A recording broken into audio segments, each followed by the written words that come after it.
ఈ మధ్యన సోషల్ మీడియాలో పోస్టులు పెట్టే వారి మీద కేసులు ఎక్కువైపోయినాయి. అందులో అక్రమ కేసులు కూడా ఉన్నాయి. అయితే ఈ నేపథ్యంలో కేసులు పెట్టే విషయంలో పోలీసులకి ఒక వార్నింగ్ అయితే ఇస్తోంది కోర్టు. వార్నింగ్ అనే కాదు, ఒక అలర్ట్ అని కూడా అనుకోవాలి. ఎందుకంటే సోషల్ మీడియాలో ఏ పోస్ట్ పెట్టినా ఆ పోస్ట్ దేనికి సంబంధించిందన్న దాంతో నిమిత్తం లేకుండా దానిని అల్లర్లను ప్రేరేపించే తీవ్రమైన నేరంగా పోలీసులు చిత్రీకరించడాన్ని హైకోర్టు తప్పుపట్టిందట.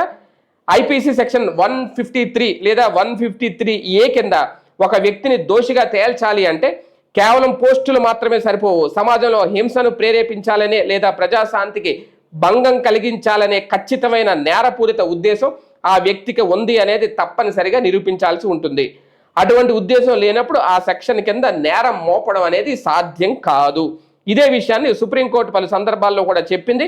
అలాగే ఒక వ్యక్తి ఒక నిర్దిష్ట వర్గానికి లేదా సమాజానికి వ్యతిరేకంగా ద్వేషాన్ని రేకెత్తించేలా ప్రత్యక్షంగా ఎలాంటి చర్యలకు పాల్పడనప్పుడు కేవలం అనుమానాల ఆధారంగా ఐపీసీ సెక్షన్ 153A వంటి తీవ్రమైన సెక్షన్లను వారిపై మోపడం చట్ట విరుద్ధం.